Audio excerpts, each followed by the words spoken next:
This is Fresh Air. I'm Terry Gross. My guest, Bridget Everett, stars in the semi-autobiographical HBO series Somebody Somewhere. The third and final season begins Sunday, October 27th. Everett is also known for her wild, raunchy cabaret performances in which she does stand-up and sings. In the New York Times, Stephen Holden wrote about her cabaret act, multiply the mouthy, flesh-jiggling early Bette Midler by 100, give her the super plus-size figure and fashion sense of Divine, the John Waters diva, and the manners of a Flintstone, and you've got a rough approximation of Bridget Everett. Holden also described her singing voice as a formidable instrument. In Somebody Somewhere, she plays Sam, a 40-something woman who's returned home to Manhattan, Kansas, to help care for her sister Holly, who is dying of cancer. The series begins about 6 months after Holly's death. Sam is still grieving in ways she doesn't even realize. She has no direction. She's lost track of what makes her happy, except singing. And she feels like a total outsider in her small hometown until she befriends Joel. They work at the same office, which they both hate. He's gay and single. She's single, too. They share a sense of humor, have similar interests, confide in each other, and love being in each other's company. Joel reminds her they were in high school show choir together, and he always loved her voice. He's the pianist at his church and has a key, so under the guise of choir practice, he holds regular parties for his LGBTQ friends at the church. At the first one Sam attends, Joel practically forces her to get up and sing, and everyone loves it. This community of friends becomes her community, but finding a welcoming place and a best friend in Joel doesn't heal her insecurities, like believing she's unlovable, lashing out and withdrawing from anyone who she feels has offended her, and it hasn't healed her grief. She takes offense easily, but she also manages to offend the people she's closest to. In this scene from the second episode in the series, she visits Joel and notices he has a vision board, a collage of photos representing what he wants to do and to have in the future. Joel is played by Jeff Hiller. Everett's character, Sam, speaks first. You really spent some time on this. Not... You go to Paris, you got an Eiffel Tower there? And Well, just Europe. I want to go to Europe. Okay. Oh, and then, of course, everybody's hands in a heart. Community. Uh-huh. Great. Was that a blender or something? It's a Vitamix. I really want to have a nice kitchen. And, what's this one? Is this you and Michael and your 9 adopted kids, or what? It's not 9, it's 6. Oh. And 4 of them are adopted, yes. Okay. And you want to do all of this here in Kansas? Yeah, this is where I live. Oh, family, prayer circles, pots with cactus. I mean, what is Wow. wrong with this? What's wrong with this? I'm dreaming about the future. This is what I want. Well, I mean, dream all you want, Joel, but this is the future. We're in our 40s. And it hasn't happened yet, has it? It hasn't happened for you. It hasn't happened for me. And that's because it's not going to happen. And it's definitely not going to happen here. I mean, keep cutting up your pictures, but that's the way it is. We deserve to be happy. I'm not sure. I don't know. Bridget Everett, welcome back to Fresh Air. I really love this series. Hi, thank you. I'm very happy to be here. Is this character a version of who you might have been had you not discovered a place for yourself in New York's cabaret world? Did you ever feel as hopeless about the future as Sam does? Oh, yeah. I think I waited tables for 25 years. I worked in restaurants from maybe like 14 years old till I was maybe 42. And you know, you make money and it's great. It's nice to have a job and everything, but that's not what I wanted to do. And so, yeah, there's a lot of years I'm like, oh, maybe I'm just a karaoke singer. Maybe I'm, you know, and a lot of the self-worth stuff that Sam struggles with, you know, I struggle with. So we have a lot in common. On IMDb, you are not listed as a creator of the series. So whose idea was it to do the series?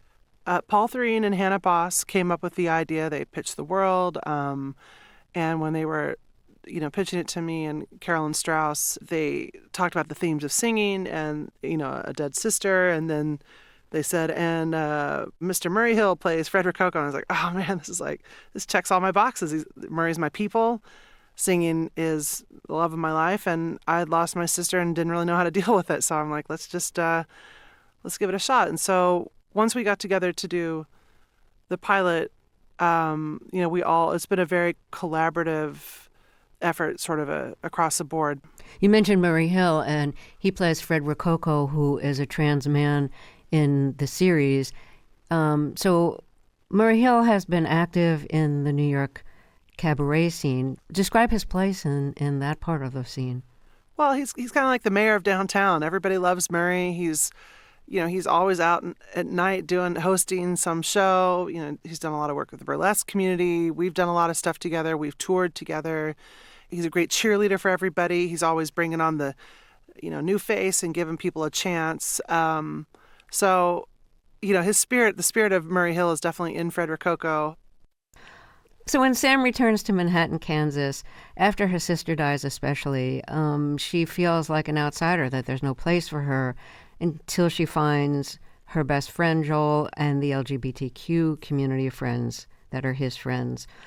When you went back to Manhattan, Kansas from Manhattan, New York, what was that experience like for you in terms of feeling like an outsider? I mean, you went to high school there, you still had family there. Did you feel like an outsider too? And if so, what made you feel that way? Well, I was born and raised in Manhattan, and I love it. There's so much that I in love Manhattan, about Kansas. Manhattan, Kansas. Yeah, thank you. The Little Apple. And it's true. It's there on the water tower on the side of town. I had a lot of friends growing up, and I was popular, but I never felt like I fit in because I wasn't.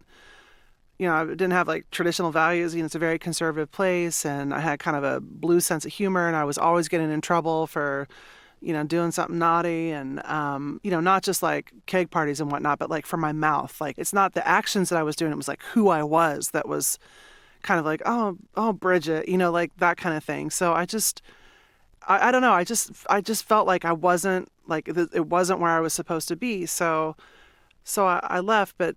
Coming back over time, I've gotten a new appreciation for it, and I love it. But you kind of never shake that feeling of not feeling like you belong somewhere. And it can run the gamut for a lot of people, but for me, it was just like, oh my God, I'm like, my personality is a problem or something. I don't know. Do you still feel that way?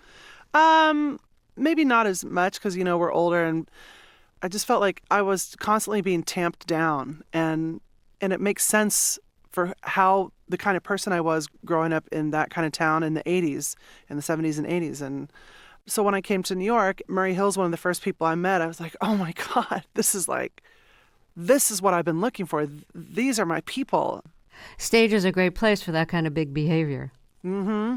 And you take advantage of that in the series and in real life. Yeah, I guess I finally got my shot to be like who I wanted to be, so I really went for it and probably went a little too far. There's a couple times there when I was really like trying to find my footing and figure out exactly who I was on stage where Murray would be like, all right, kid, we got to sit down and talk. You don't have to go that far. Good. What's an example of that? I'm not going to say it on NPR. All right. Then give us an example of what you do that's pretty outrageous. Okay, well, I sing about different kinds of breasts, right? I have a song about it. It rhymes with cities. And the point of that song for me is that it's kind of just making light of it. It's like, it's no big deal. They're just boobs. My mom used to go to the grocery store in just her nightgown with no bra on, and for as conservative and buttoned up as she was, she had like a really foul mouth. Her favorite cuss word, which I know you can just bleep, is and she that's a long bleep. I know, yeah, but she was a real character, and there was something about like she wanted to like fit in and play by the rules, but she also had this kind of off the rails part about her, and that's the part about her I loved. So I think the sort of lawlessness of her going to Food for Less, a grocery store without a bra on, like I just loved that. And so now I go on stage without a bra, and I just want people to not be so locked up. I want them to come and to let go. And so I do everything I can to help them feel free, because when I grew up, I didn't feel that way. And I guess I chased that feeling on stage. And, you're a large woman. Yeah. And some people would be covering up their bodies. On stage, you really show it off.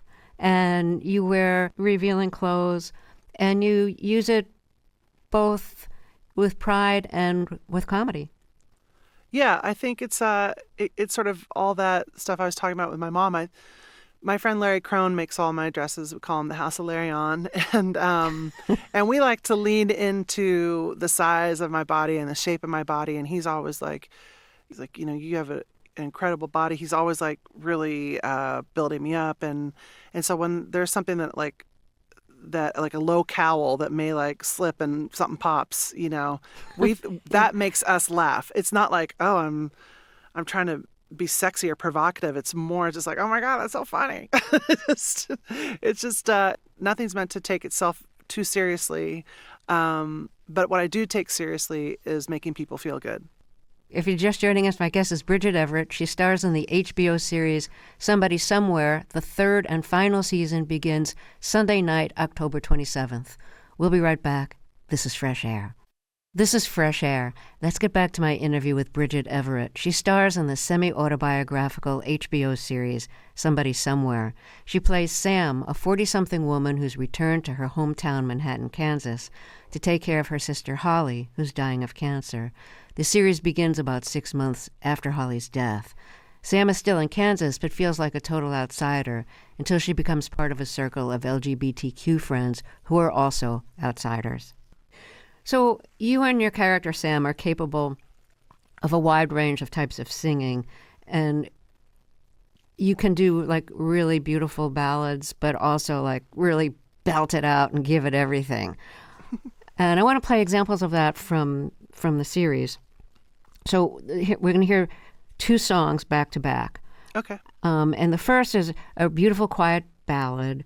And this takes place when you see your old high school singing teacher for the first time because you want to develop your voice and you want to take singing lessons.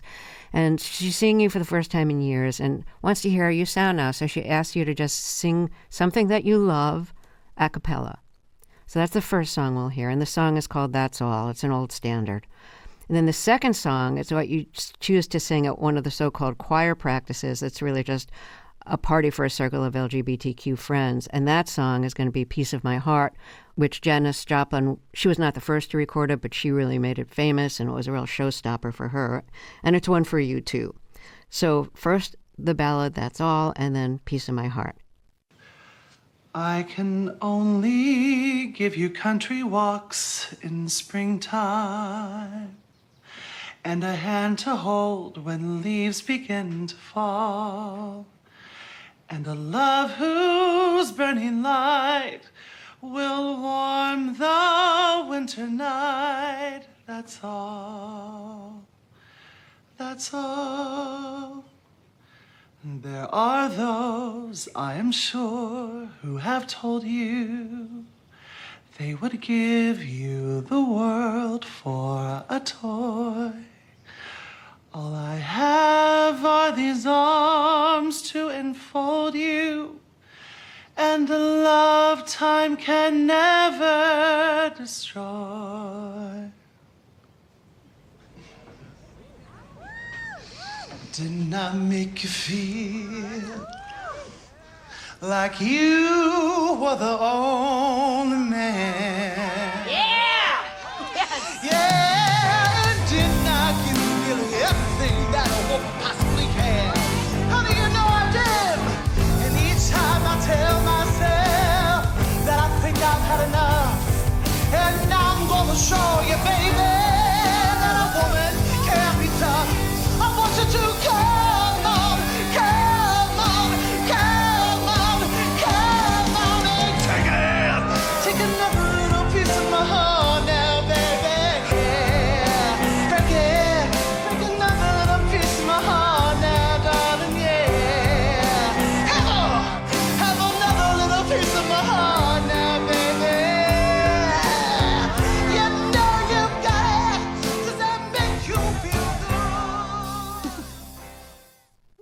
Do those 2 songs represent different sides of who you are? Yeah, absolutely. The Piece of My Heart is from my karaoke days. That used to be a song that I go to this place, a parlor on the Upper West Side, which is now closed, but I would go there every Sunday night with my friends. I would sing that on top of the bar, rip my shirt open, and then Yeah, you rip your shirt open at the end of the song in the series. yeah, oh yeah, that's right. I guess you can't shake the you can't shake it out.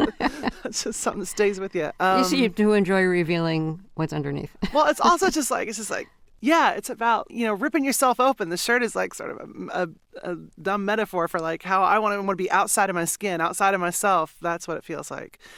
And then that's all is I love that song, and for me, singing and music is my ultimate love story. It's how I feel most connected. It's how I feel alive, and I love the beauty of it, and I also love the ripping the shirt openness of it. And I think it can it represents all sides of how we feel. In the series, there's family members who you're alienated from and friends who become like family. I think something like that has been experienced by many people who are probably hearing us now. Your character, Sam's best friend, is Joel, the only person outside of her deceased sister who Sam thinks ever really looked out for her. He's gay and single. Sam is single. So Sam and Joel become very close. But then Joel meets a man who he falls in love with, and they become a couple. But Joel doesn't tell your character, Sam. And when you find out from someone else, you're really angry. Joel calls and texts, but your character won't respond. He finds out that you're going to be at a diner with a mutual friend, so he goes there to try to see you, or I should say your character, Sam, to apologize and to tell you how much he misses you. Your character, Sam, speaks first. I'm so mad at you, Joel. And I don't want to be, but I can't help it. I'm sorry, Sam. You have a boyfriend and you don't think I can handle it, so you just don't tell me? Sam, Do you have any idea how stupid that makes me feel? I'm sorry. Why doesn't anybody think I can handle anything? I can handle it. God, first my sister and now you. Wait, what happened with your sister? No, you don't get to know. God, maybe I wouldn't have been okay. Okay, fine. But I thought that we had the kind of relationship that there was something that was that important to you that you would want me to know, that you would want to share it with me. But you didn't, did you? We do have that No, kind you of keep me relationship. secrets, and I don't want secrets. I just didn't think you would understand. Oh, understand what, Joel? What? I do love what we have together, but we can't provide everything for each other. God, I don't want you to be my boyfriend, Joel. I just don't want you to leave me. I'm not going anywhere. Well, it can't be the same now. It's not going to be the same. No, I guess not. That's a scene from Somebody Somewhere, the HBO series that begins its third and final season October 27th. And we heard my guest, Bridget Everett, in the role of Sam, and Jeff Hiller in the role of Joel. Have you been on both sides of that experience? The person who gets a boyfriend, and then also the person who has a best friend who either, finds a boyfriend or a girlfriend or gets married or who has a first child, and you feel excluded. You feel like your relationship with that person can't ever be the same. Well, I think that I've really only been on the Sam side. And, I think it's taken her so much to open up. She's not like other people. A lot of people can collect people or meet new people and easily assimilate to that feeling.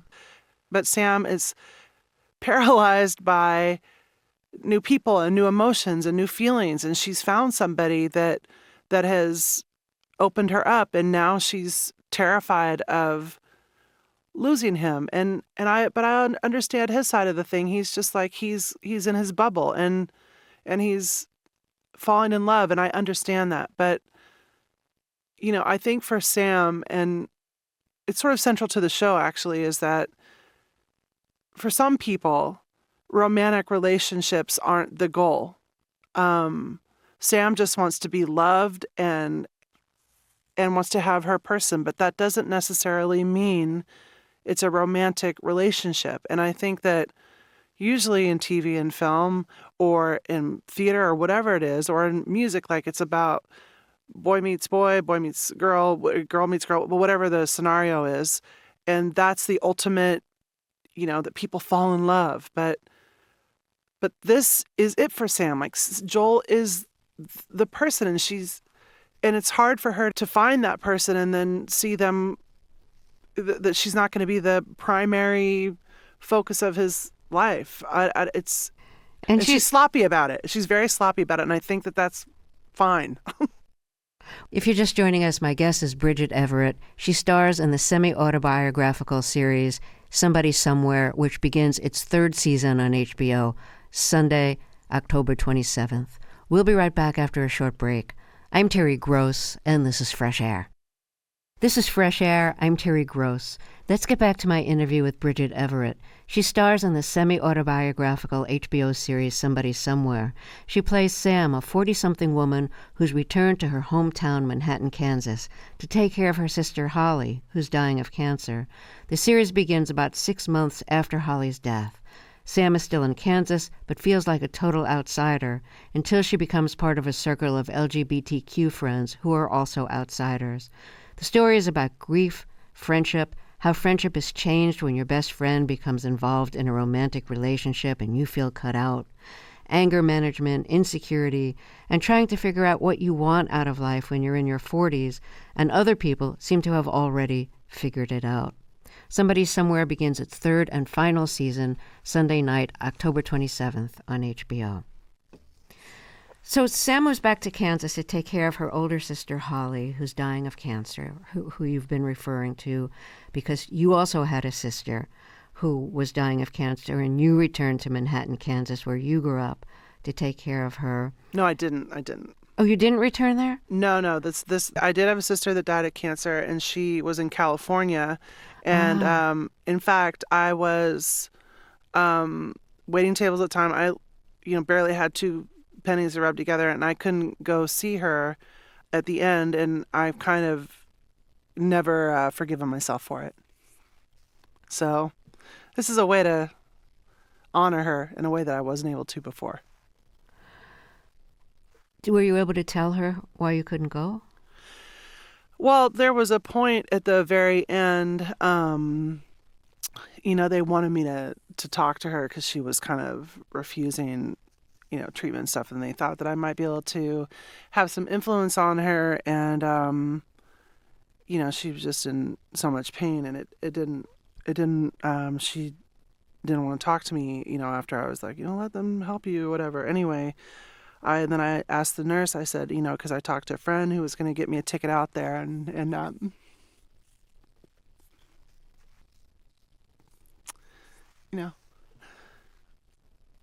she just said that,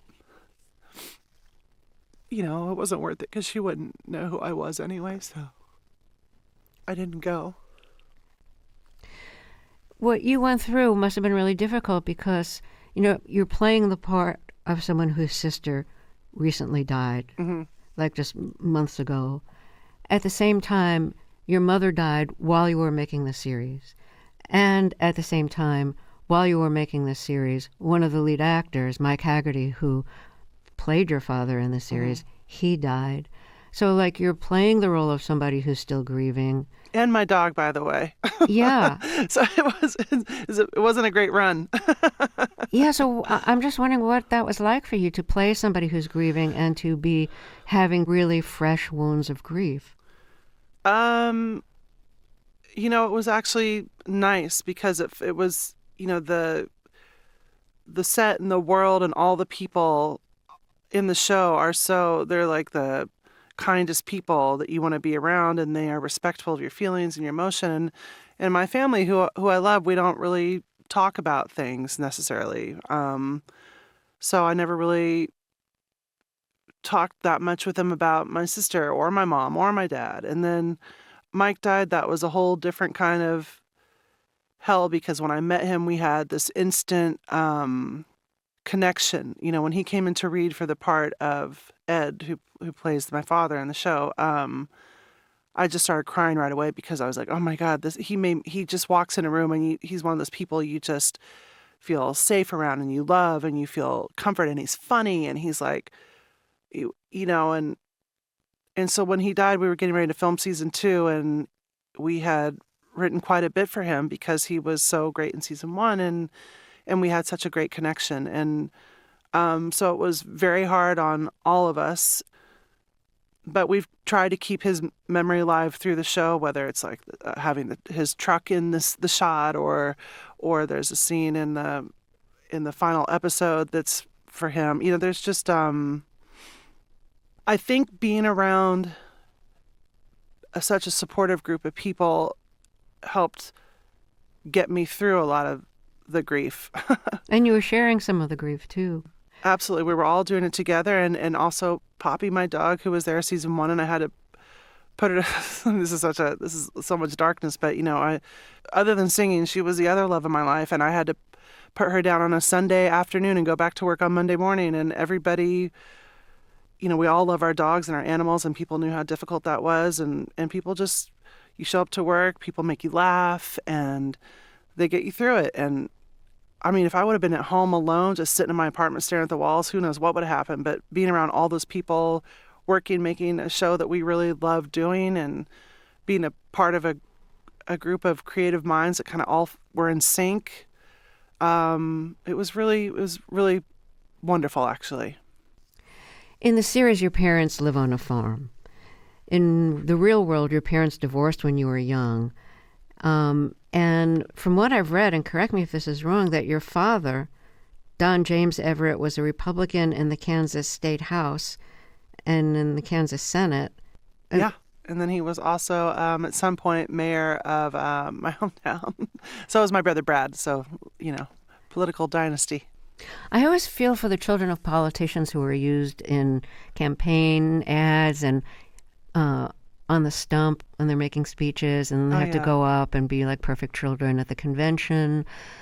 Well, we have one picture. I have it in my house. It's a framed picture. It's like my mom and dad and all 6 of us kids, and we're all riding bikes. I think I'm in either my dad's arms or something. And then we're all riding down our street that I grew up on, Fairview in Manhattan, and you know, it's like this whole image of family, and that just was not what was happening behind closed doors. But what was happening behind closed doors? You know, just fighting and infidelity on your classics. Did what you do on stage ever become an embarrassment to your family? I think in the early days, because it's so raunchy. I worried about that, so that's why I kept it from them. Largely try to keep it from them. And eventually my friend Pilo was like, your mom really should come and see you. And of course I didn't really have much money, so he flew her out to New York, and she came to see me at Joe's Pub, and she just loved it. And I really underestimated it. It was like such a waste of time. It's always what I do. I sort of get in my own way and think people aren't going to like something and blah, blah, blah. It's just such a waste of time. I brought her up on stage, actually, to sing Hello, Dolly, because she'd always wanted to be on Broadway, and she wanted to be Dolly. And I have, like, a really terrible recording of everybody just up on their feet yelling, Freddie, Freddie, after she sang. So, in a way, she got her Hello, Dolly moment. But then afterwards, she came backstage, and she just looked at me, and she said, you know, that was really wonderful, Bridget. And then she said, that was freedom in motion. And you know, still the best compliment and probably the nicest thing anybody's ever said to me. Maybe she was ready at that point in her life to appreciate what you're doing. Maybe if you'd brought her to Manhattan earlier, to Manhattan, New York, earlier, she would not have been ready. Well, I went to Kansas City, and I also did a show in Lawrence. And, you know, my mom, as she got older, got a real foul mouth on her. And I have a song, What I Got to Do to Get That that becomes a sing-along. And, you know, at the end, I just, you know, get everybody singing, women singing, now the men singing, now just my mom. And then she would sing it, and everybody be quiet. And she just brought the house to its knees every single time. Oh, and that's hilarious. And then later in life, when she would go around her nursing home, she would sing it to the nurses and stuff, and My daughter wrote that song. yeah, oh, absolutely. Not My Daughter's on HBO because she wasn't sure what was going on at that point, but she could still remember the hook of what I got to do to get. And what are they going to do? They can't, they can't say anything because what's she going to do? She's in a wheelchair. She can't walk. All right, let me introduce you again. If you're just joining us, my guest is Bridget Everett, and she stars in the HBO series Somebody Somewhere. The third and final season begins Sunday night, October 27th. We'll be right back. This is Fresh Air. This is Fresh Air. Let's get back to my interview with Bridget Everett. She stars in the semi-autobiographical HBO series Somebody Somewhere. And the third and final season begins Sunday, October 27th. Well, your mother was a singing teacher. I don't think she taught you, but My mother was a music teacher. She taught. My mom taught in. She's a public school teacher, music teacher, and she also taught after school lessons. Violin, piano, whatever, guitar, everything. So she did not teach me, but she insisted that we all take piano lessons. And what's great about having a music teacher for a mother is that she thought that me wanting to be a singer was totally okay, and she really supported it. And even as I was waiting tables all those years, she not unlike my sister was I remember I booked a festival in Australia, and I called my mom, and she said, "Look at that. You're going across the world because of your singing." Just yeah. what did she think of your voice? She loved it. She was another one, when I would sing, if I didn't get the lead part in the musical, she thought I got robbed. And she loved my singing, but really, we like to make music together. My brother Brock can play just anything by ear on the piano. He's so talented. He's very funny. And we actually, the three of us, all love NPR. We love public radio. And We appreciate that. in fact, this is a little story about my mom that I think is really funny. My brother many years ago called, it was Mother's Day, and he called public radio, our local public radio station, and asked them to dedicate a song to my mom. He wanted to play her favorite song. And so he's on the phone in Lawrence, I think, and she's in Manhattan, Kansas, and they're like, okay, this one is for Freddie Everett from your son Brock, blah, blah, blah. And they play My Funny Valentine, which is her favorite song. And at the end, they're sitting there, and Brock says, well, Mom, what'd you think of that? And she said, well, smoking her cigarette. Thoughtful. Cheap, but thoughtful. And that is my mom. So that's our connection to public radio. That's hilarious. I love it. I don't know if I should ask you this about your mother or not. Your mother was a drinker. Mm-hmm. Should I go there or not? Yeah, it's fine. Your mother was a drinker, as is the mother in your series. And I'm wondering what kind of responsibilities that put on you, and what kind of questions you had to ask yourself about what to try to do about it when she was, when the drinking was really getting out of control. Well, when my mom's drinking was honestly always out of control, but I just thought that that's the way life was. And then when I was in college, or when I was living in Arizona, it really got bad. Like, she stopped going to work, she locked her doors, that kind of thing. And then my brother and sister came and got her and took her to rehab. So they were the ones who really took action. For me, I just kind of thought that was how it was going to be. I don't know. That's not a great answer, but it's the truth. Was she drinking when you were young and depending on her? Oh, yeah. She, we used to, we still say it now, fill it to the rim, Roger. She would have us go, take her glass and fill it with scotch, and, she'd say, fill it to the rim, Roger. You had to contribute to her drinking by filling the glass? Oh, yeah. And then, help her get up the stairs to bed. And, when it was just my brother Brock and my mom and me, and everybody else had grown up and left the house, we would go to Taco Tuesday, and she'd have a bunch of margaritas, and Brock would drive her home, and she just kind of, in the end, she's probably a narcissist of some kind, but she just was lawless about everything in life. And her drinking, until when she went to rehab, that was it. She just stopped. She's like, I lost a taste for it. But her life was really out of control because of drinking. Did that contribute to any feelings you had of being like uncared for or unloved? No, I think that probably stems more from my relationship with my dad. Even though she drank a lot, she made us laugh and spent so much time with us. She came to every single swim meet, everything, every concert, every, sitting in the front row, and she was very supportive. She just drank way too much. I want to get back to your voice. So you studied voice in college at Arizona State University. You had a full scholarship. Mm-hmm. Opera was one of the things that you studied. Do you love opera? I do. So do I. It's not as trendy as it used to be. When was it trendy? I think I missed no, that. I know. Okay. That was a joke. Okay. I thought I missed something. No. I love it. And, I went to the opening night of the Met Opera last year, which was really incredible. And it's just to be able to sing that way is, for me, it was not compatible with my lifestyle.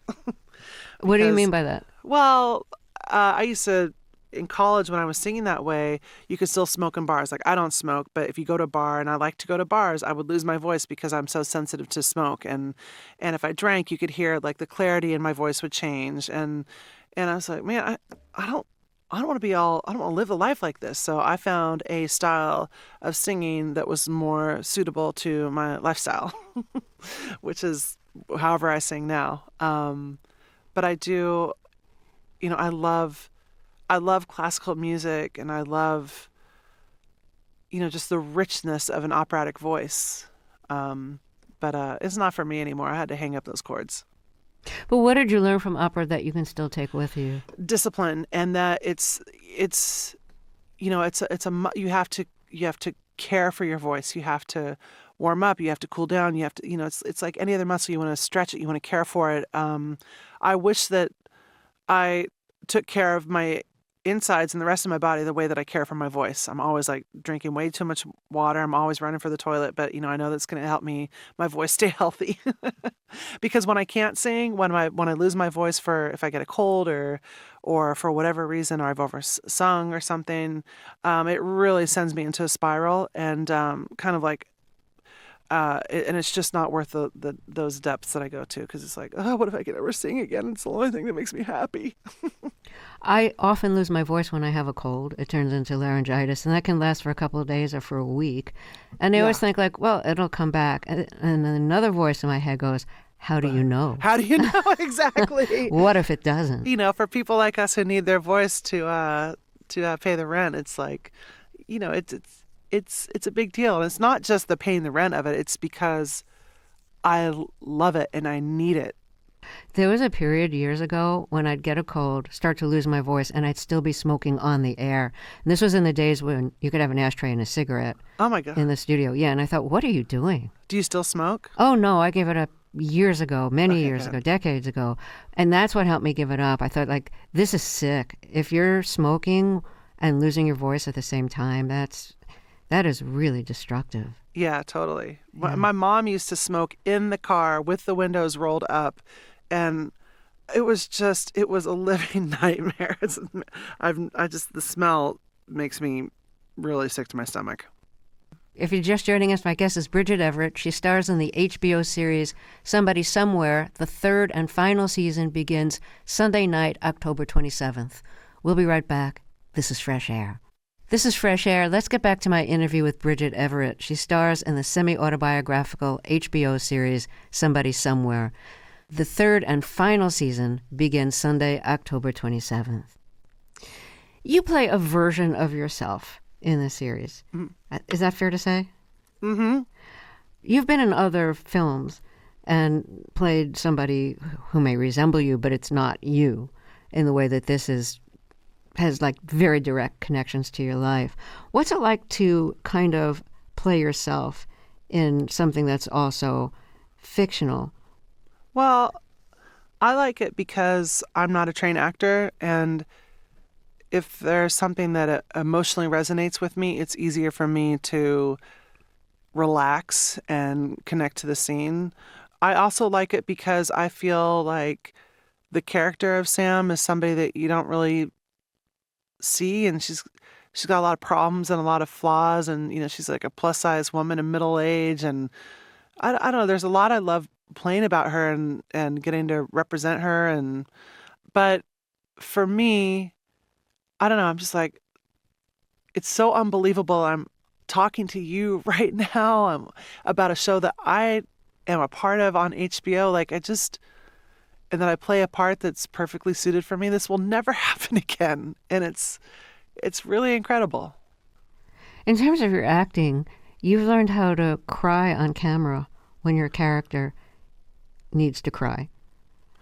Yeah. But I think it's not like I want to cry in the scene. It's more when I'm just trying to understand where Sam is in that moment and just let it rip.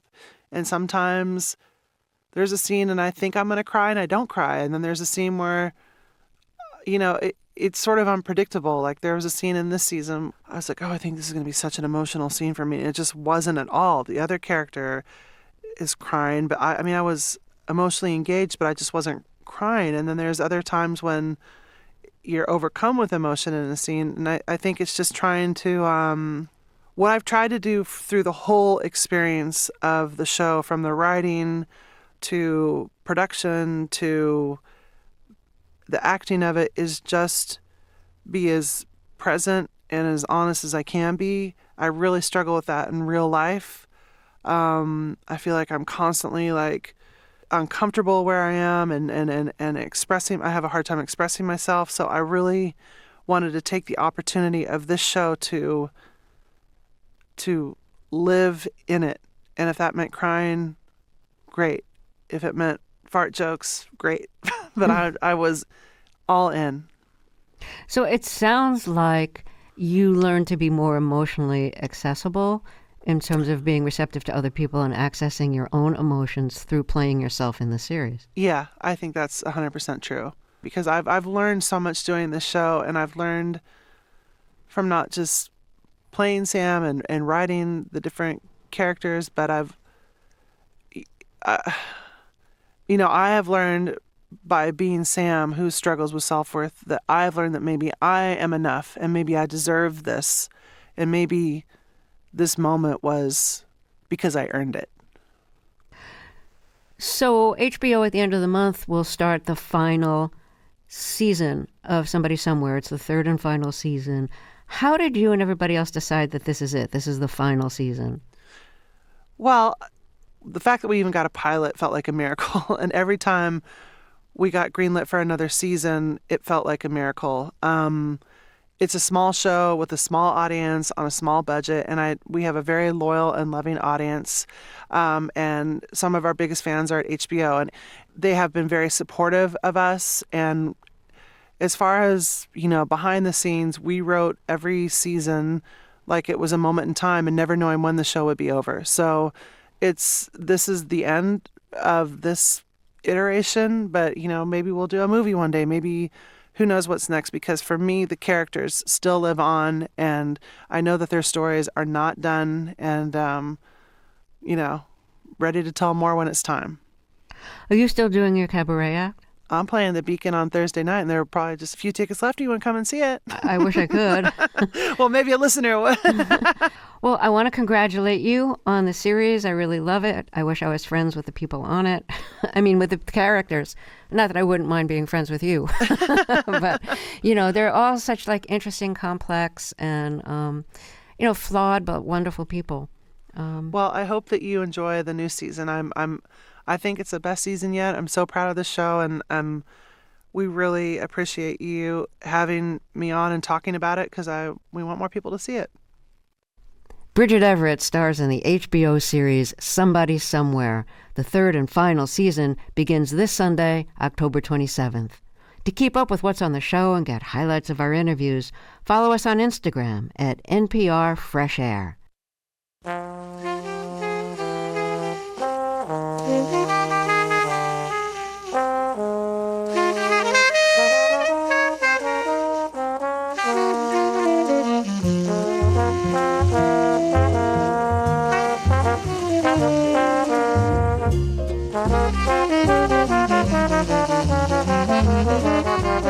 Fresh Air's executive producer is Danny Miller.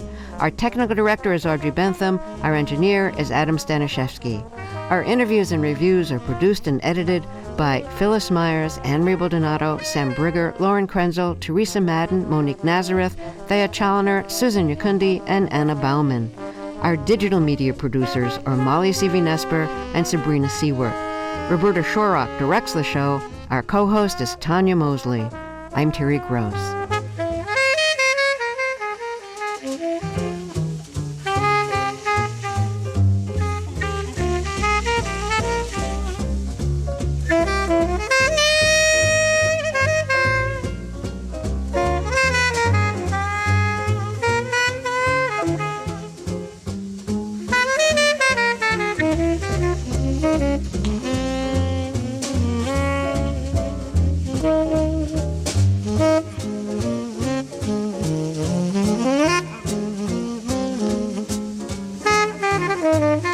Mm-hmm.